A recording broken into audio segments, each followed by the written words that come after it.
Hello and good evening, everyone. My name is Antara, and it is a real pleasure to be here today talking about the new OTT guidelines for content accessibility with Anchal Bateja. Anchal Bateja is a research fellow at the Vidhi Center for Legal Policy, specializing in issues related to technology, health, and disability inclusion. A 2023 graduate from the National Law School of India in Bangalore.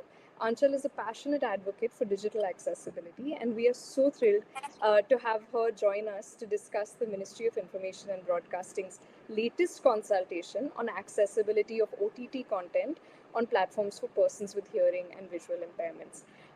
So, thank you so much, Anchal, for taking the time to be here today, and also for uh, helping the audience understand a little bit more about these guidelines and contextual improvements that it will bring. Anshul, before we get into the legal and policy side, I think my colleagues and I were curious to know. Tell us about a show or film that stayed with you recently, and perhaps how accessibility changes the way that you connect with stories like that. Thank you, Antara, for that wonderful introduction. I'm also very thrilled to be here. I've been following Civis' work since law school, and I'm very happy to be a part of this conversation, especially because I believe that in India, pre legislative consultation is supremely important to make any law work on ground, and Civis is doing a very good job in that area. On your question on the movie that I've recently enjoyed a lot, I would have two examples. In around March 2025, this year only, I was just not doing well. I was very, very sad with respect to the developments happening in my life, and it was also my mother's death anniversary. And really wanted to watch this movie called Three of Us. And my best friend got me on a Netflix party, and she said, "Let's watch the movie together." And I asked her why. She said, "Because this movie you cannot watch alone."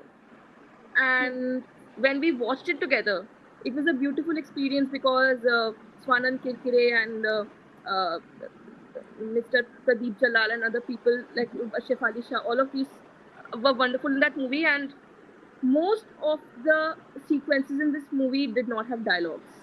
Most of the important uh, changes in the movie were shown through the screenplay, through how the actors were looking at each other. So that way, I first felt even more sad that I couldn't have watched the movie alone. And second, I felt very happy that a friend sat with me and described the whole movie to me. And now recently, there was one more movie called Aap Jaisa Koi, and I loved its music. And I think it's one of the best portrayals of very beautiful portrayal of Kolkata. And the way all sequences were described, they made me connect with the movie, with its music even more. So these are the ways in which a blind person may not only be affected in terms of recreational access, because the act stops saying at recreational access, section 29, but it, and I know it is hard also for law to capture that, but there's also a significant emotional challenge if there's no access, not just recreational activities, so to speak, not being able to enter a building. There was one matter that we came across where a person, due to his blindness, couldn't reach his exam center in time because the railways were not accessible. Imagine the emotional implications of access. And I think why these OTT guidelines are important. Any person may ask, "Oh, you're blind, you can't hear. Why are you so desperate to watch movies?" It's just not about that on paper or that theoretical statement that, "Oh, I have recreational access." It is about navigating those broader emotions that every human being has, including persons with disabilities. And this aspect is rarely discussed in law and policy, but it must be more because it gives life to law. Absolutely, absolutely. And I think Anchal, thank you first of all for sharing this example with us. They are both movies that are going to go on my watch list, and I'm very happy to have the long weekend to perhaps go into that a little bit more. Yes. But I think what you brought up was a very important point, which is that so much is taken for granted in terms of the social, emotional, and uh, connection benefits that content provides. It's honestly so much more than just a way of consuming media. It's actually the medium for so much popular conversation as well that does need to happen. We Hmm. heard about the recent win with the Shah Rukh Khan blockbuster Pathan getting same language Yes. subtitles added in its OTT release. Could you tell us a little bit about that win and how it was achieved by the community? So I am from NLU Bangalore, and my junior, 2 years junior to me, he was the petitioner in that matter. Mm-hmm. Very interested in movies, very big fan of Shah Rukh Khan. Mm-hmm. He reached out to Rahul and Amar. They both are the co-founders of Mission Accessibility. Mm-hmm. And thereafter, the matter was taken up. First, a representation was written to the ministry, and as expected in most of these cases, no answers come. After that, the matter was taken to the Delhi High Court, and Justice Pratibha Singh, in her verdict, said that producers have to provide they have to provide access features in movies, and this Mm-hmm. also, in a way, led to the passage of the feature film guidelines, which are in themselves a very interesting whole game. But yeah, it was a very beautiful moment because uh, access features were there even before that, but they were Mm-hmm. not seen as a point of compliance. Mm-hmm. Uh, they were very ad hoc. Mostly international shows would have it, international movies would have it, English movies would have it, but Indian movies rarely had it. And we've seen after the Pathan verdict comes and after the feature film guidelines have been brought into the picture, about Mm-hmm. 8 to 10% of movies today do have audio description and Indian Sign Language, Mm-hmm. and also closed captioning. But Mm-hmm. this is a good thing, but also a bad thing because this should not have been a result of litigation. Because Section 29 since 2016 is saying you have to provide recreational access. Mm-hmm. So after that, why is it taking 5, 6 more years for another person to go to the court and Mm-hmm. say that we have to make films accessible? If the broader mandate was provided under Section 29, then it was the responsibility of the Ministry of Information and Broadcasting to have notified the guidelines for feature films, for OTT platforms, for TV channels. With TV channels, for example, we've seen one version of the guidelines was notified in 2019 and then 2021. After that, we took the matter to CCPT that why are they not, they are circulating the drafts, but why are they not notifying the guidelines? Then CCPT in July gave an order saying that they have to notify, not in July, they had given an order in May that you Mm-hmm. have to notify, but again till July, August, September, October, we are here, they have not been notified. So that's the gap between RPWD, the Rights of Persons with Disabilities Act 2016, which is the central legislation pertaining to rights of persons with disabilities, and the gap that we see in its implementation, where departments and ministries are not coordinated. Mm-hmm. Alone, one department, that is the Department for Empowerment of Persons with Disabilities, and one Ministry for Social Justice and Empowerment, cannot change the face of the world for persons with disabilities. And Mm-hmm. MIB has to think of guidelines that make TV and OTT accessible. Ministry of Commercial Affairs has to think about how can commercial aspects of running private companies be made accessible for persons with disabilities. Uh, Mm-hmm. Ministry of uh, a Ministry of Urban Affairs has to think how do we design accessible buildings and accessible design. So it's Mm-hmm. not on one department and ministry. Every ministry, every department, every kind of law, area of law, has to consider disability in its processing, in its creation, in its implementation. Absolutely, So that absolutely. was the broad sentiment around Akshat Baldava's victory. Mm-hmm. Excellent. No, and I think that's thank you for sharing that outline and also just sharing with us why the buck can't stop with one rule or notification. I think when I was thinking about this question around what was the movie that stayed with you from an accessibility perspective, there was a one recently that stayed with me, which was called Happy Days. which is essentially a movie where we follow the life of a janitor in a company in Tokyo that maintains the bathrooms and washrooms, and each and every one of those washrooms was accessible, and they are actual washrooms that are filmed in Tokyo. So the idea really is that while these guidelines would perhaps focus on content creation and consumption, there is a lot more to be done across different ministries and departments. And honestly, thank you, Anchal, for like also undertaking that mandate, and seeing and showing and sharing with us the bigger picture as well. Um, Coming to the draft, Anchal, the guidelines propose features like captions, audio description, Indian Sign Language. Um, in your view, to what extent are these changes in tune with the requirements of content lovers who are disabled, and will they actually make online watching more inclusive? So I'll just, for our viewers, I'll just broadly also encapsulate the policy draft to share that essentially this draft says that all OTT content now has to have multiple accessibility options. It also puts into place certain timelines by which those options need to be achieved. So I think it's, if I'm not wrong, it's a certain amount that needs to be achieved within 1 year. Then growing from that, the 2 years is 30% shown in as one certain. year. Yeah. Exactly. 30% in 1 year, 60% in 18 months, Hmm. and 100% in 2 years.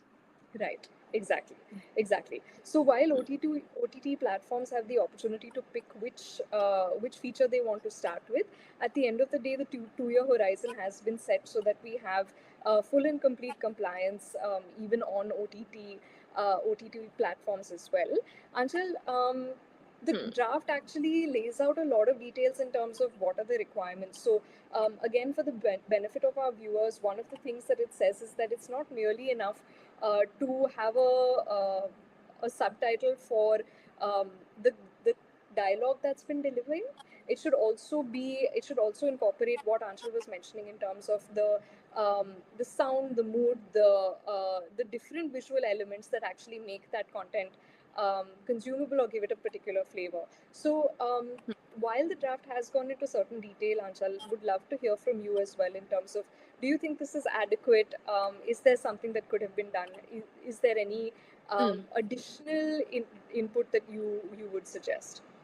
For benefit of viewers, the audience, audio description is basically when they say that uh, Raj is extending his hand towards Simran and Simran is running towards the train to catch the train.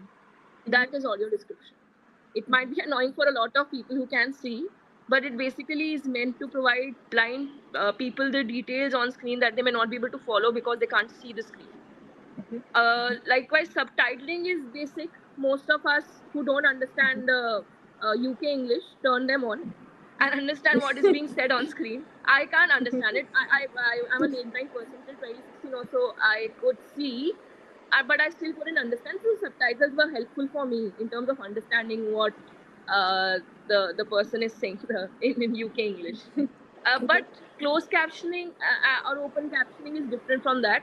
It will also provide you other details. The door has opened, the creak of door, um, some haunting sound to tell you the mood of that particular frame.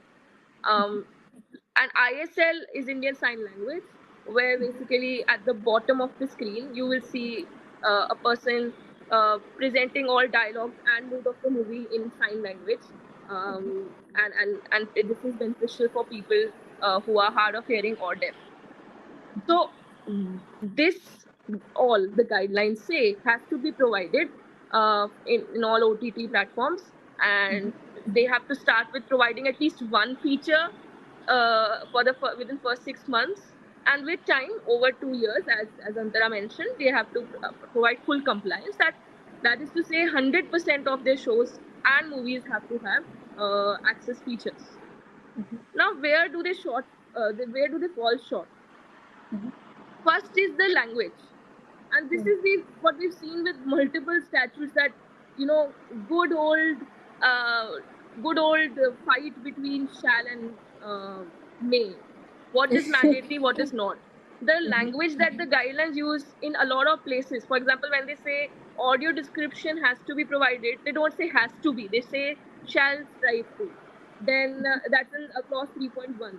In clause 4.2 also they mention that the the OTT the producers, OTT online curators uh, are encouraged to ensure that timelines are met.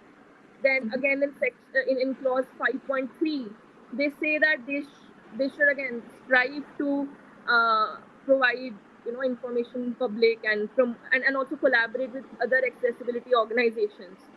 So if you put that weak a language, then no one would take it seriously. Accessibility is anyway not taken seriously. Let me show you the broader landscape again. Section 40 says accessibility standards have to be notified pertaining to various services, and they were notified. In 2017, rights of persons with disability rules are passed. Rule 15 particularly corresponds to Section 40. Under Rule 15, they notify the harmonized guidelines in 2021. They also identify the BIS 18702 for digital platforms in the year 2023. So again, Section 46 says, for example, digital platforms, they say that you have to comply with the rules within 2 years of the passage of the rules. Now, BIS 18702 precisely were passed in May 2023, and we are in October 2025, and we can ourselves look at how many websites and technological services are made accessible. I would government platforms, I would say 5 to 7%, private even less, or around that much.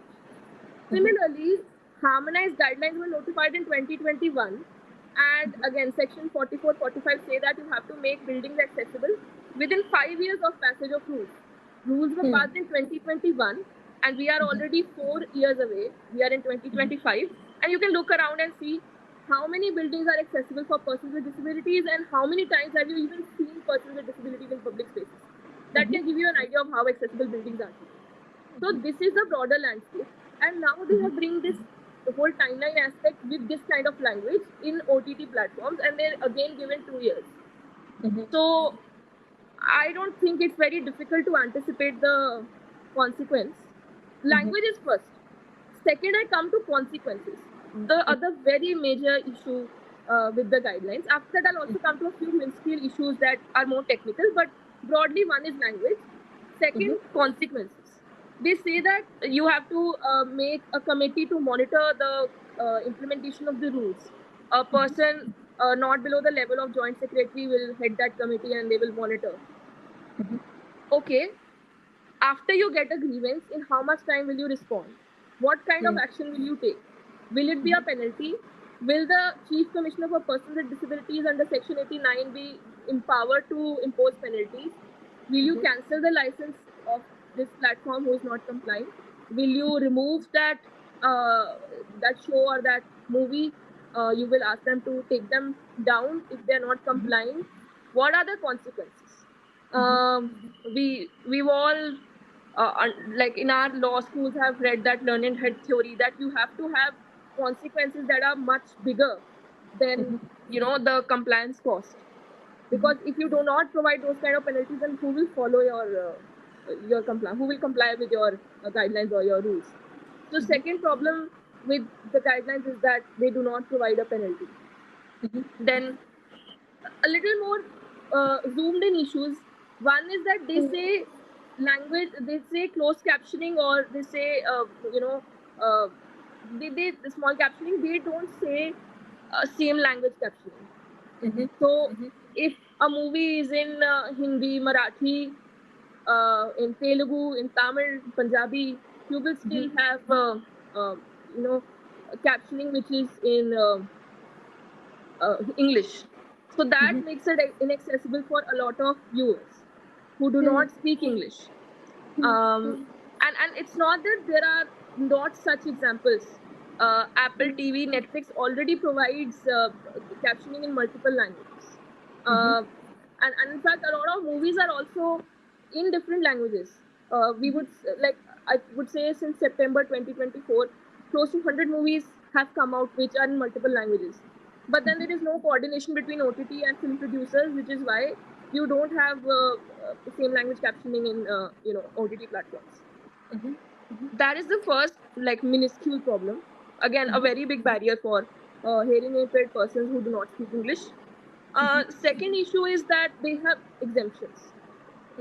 Short form content is exempted, live content is exempted, podcasts, music is exempted. But it is not so their understanding and justification is that it is not technically possible. But I would argue it is possible. We have seen international examples. You would have Oscar, which is a live event, so to speak, or Eurovision, which is a live event, so to speak. Still, they would have access features. Or if we go into music, podcasts, etc., there are again international examples where there are access features for these kind of content as well. Then as far as live so live music podcast, we have seen examples. So it is not undoable, but again there is lack of intent, which is why it is not being done. Now the reason why these exemptions are problematic is that Netflix can now say that, or a producer can now say that, okay, we had earlier had 10 episodes of 20 minutes each. Now we have 20 episodes of 9 minutes 59 seconds each. We don't need to comply with the guidelines because these guidelines say we are exempting all short form content which is below 10 minutes. So these kind of exemptions should be avoided, and they can't be blanket. You can say progressive realization. You can say you will provide one access feature. You will take more time. You can create a gradation based on what kind of producer is doing that content. Like a Dharma Productions, who is doing a 9-minute short film, doesn't need these kind of exemptions. So Absolutely. I understand that a smaller business might struggle, but there needs to be a distinction in terms of the kind of producer who is getting into the venture and the specific requirements of that particular content. For example, in music, if certain conditions are met, you must provide audio description and same language captioning. Where is the issue? Right. If it can be provided for a movie, if it can be provided for a song within a movie, then why can't it be provided in just music videos? Same is the case with podcasts. So that is where these exemptions become problematic. So those are pretty much the concerns I had with the guidelines. And one again, small, I think it's a proofreading error or what. But when they say that, so one aspect that we must know about guidelines is that they say it's not just about the content, but they say we also will make the access, like enhance the accessibility of that platform itself. Like for example, Prime is not very accessible. When I open a actually let me step back.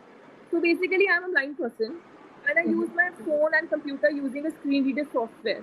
So for Right. computers, there is job access with speech or non-visual desktop access, NVDA. Or for mobile phones, if it's an iOS device, then there's an inbuilt software called VoiceOver. And if there's a and this for iOS devices it's VoiceOver, and from Android devices it is TalkBack. So when I interact with any application, I tap on it, it tells me what is there on the screen. So when the inbuilt features or the backend or design of that particular platform is not, it's not up to the mark. For example, a button is not labeled. When I click on it, it will just say unlabeled button. I won't know what button it is. So that is why these guidelines say we won't focus on the content accessibility alone, but we also say that the features of these apps need to be made accessible to screen reader softwares. They don't really mention what to comply with, even though Section 40, as I mentioned, clearly Rule 15 under Section 40 mentions BIS 18702. So they need to be specifically mentioned so that OTT platforms know which standards exactly to comply with. But again, that is a question of just legislative drafting and what kind of approach someone takes, because that is again obvious under Section 40 and Rule 15. But again, right now as things stand, I would say if Prime Video, which is one of the, like, Netflix is still relatively accessible, but Prime Video has accessibility issues. If something being run by Amazon is not accessible, then you can imagine there are hundreds and thousands of OTT platforms, regional ones. They do not they are not accessible. Right. Likewise, the films, etc., that are coming, shows that are coming. Netflix and Prime still would have about 20 to 30% of its shows which are accessible, but smaller platforms, regional platforms, uh, accessibility is zero, and I'm not exaggerating when I say zero. Zero films and shows come which have access features. Right. No, absolutely. And thanks, Anchal, for painting the picture so completely. I think the other thing that was coming to mind when I was hearing you speak about this is that even content producers have a very large role to play in ensuring accessibility, and it can't always just be a top-down approach to make sure that we have accessibility guidelines. What do you think are perhaps some of the key enabling infrastructures that can be created or that exist that content creators may not be aware of or could utilize to bring their content up to speed as well? So, for example, in these guidelines only, there are very detailed guidelines on, or guidance on how the captioning has to be provided, the closed captioning or open captioning has to be provided. They say that, okay, you have to have this font, it should be in italics, this should be the color, this should be the emphasis, this should be the alignment, etc. You won't see similar guidance for audio description. It says audio description, that's it. It doesn't talk about how many words per minute. It just says it should not distract other audience. It should not distract persons with disabilities themselves. And that's it. It stops there. ISL also, they provide little bit of guidance, not beyond that. Now, a lot of producers would say that we don't know how to do it. So one is maybe more guidance can be embedded in the guidelines. If not, then just awareness can be created around how to create audio description or closed captioning, etc. This can either be done in film schools, and responsibility honestly lies there also. Everything cannot be done by the government. Now, Section 39 says that government shall strive to promote awareness around persons with disabilities, but eventually everything goes back to the classroom. Government cannot force fit accessibility everywhere. You have to ingrain it in people's minds. So when you're teaching a director how to direct a movie, you also tell them what access features are, and that your blind audience or your deaf audience is a very big part of your audience, and you cannot ignore them. In fact, now newer concepts like descriptive audio description are coming into the picture, where you say that, again, it's a very hard to achieve script, but it is possible that you create such a script, like instead of saying that, oh, darling, your skirt looks very nice, instead of saying that, you say, oh, darling, your blue skirt looks very nice. Just that example. To show that, you can have a script that doesn't need additional audio description. Your script itself is so descriptive that you don't need additional audio description. So again, these are the kind of concepts have to be explored not just by the government but inside film schools. How can you creatively embed audio description in your movies? So that's one. The second is, like, the TV accessibility guidelines as they were notified in 2019. Again, they were for government, Prasar Bharati, etc. They said that we provide funding. So maybe similar options could be explored for smaller production houses, as to how can government or how can a multi-partite understanding evolve where different production houses can probably fund smaller production houses, or government can fund smaller production houses to provide these access features. And again, that misconception has to go away that, and it exists with regard to reasonable accommodation also. For example, there was a study done under ADA in America, and they found out that the cost of reasonable accommodation was actually very low. But it's a misconception that it is high. Similarly, it's about figuring out your ways and your mechanisms to provide access features. Once you've figured out, it won't be that hard. I would say there's just a lot of inertia in the industry, and that has to go away by government pressing on these guidelines, and by also, production houses taking the lead in terms of introducing these concepts in film schools and your uh, theater schools, etc. Absolutely. And I think, Anchal, I want to double click on that point that you mentioned about cost actually being quite low before I go to the next and my final question for today. Um, the other thing that needs to be thought about is that benefit is often higher than anticipated. So if we look at same language subtitling and we think a little bit about the Billion Readers Initiative, Mhm. which actually has been Hmm. promoting literacy through popular content like Bollywood movies and others. Brij Kothari and the team have been Ji. working at this quite tirelessly. Even there, you have fallout benefits from creating content that is made more accessible for people who are then using it as basic formative literacy training, right?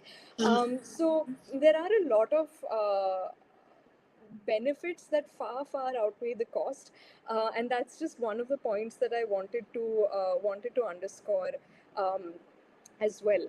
Um, for my last question, Anchal, the consultation deadline is on the 22nd of October. Mhm. We are hopeful that there will be some sort of an extension. But as we invite the larger public to share feedback on these draft rules, what is one thing that you wish audiences knew about accessibility that could actually help them frame their feedback? So, first of all, Billion Readers Initiative you mentioned, you must definitely check out their website. And they also have one very interesting report on present status of accessibility in regional OTT platforms as well as Netflix, Amazon, bigger ones, Hotstar. So that's a very interesting metadata of sorts that they've created, and it's shocking to see that when I mentioned that there is zero accessibility in regional movies, I was taking from there, and you must definitely uh, check out their website, and they have a lot of useful resources. And that again, that is one thing that audience must know before they provide their inputs on accessibility. They should know how bad this situation is right now. Secondly, with respect to accessibility, I'll go back to what I said initially. Please do not just, and this is not just to the audience, but also to the government, also to all the stakeholders involved in creation of these OTT guidelines. Please do not see accessibility as a additional thing or a favor that you're providing to persons with disabilities. That अंधे हैं बहरे हैं इनको क्या जरूरत है. Don't approach it from that perspective, because then it will automatically constrain you in terms of effort you want to put in it or the money you want to put in it. See it as a larger social and emotional ask, as a means to integrate persons with disabilities, as like looking at them as more as human beings and not as people with disabilities. Human beings who have needs, who want to consume uh, who want to consume content. And this, I'll give you an example. Okay, in 2020, I think Sher Shah came out, and I was watching, and there was a scene where Siddharth Malhotra and Kiara Advani have an intimate scene, and the audio description stopped at saying that, oh, they had some moments of love together.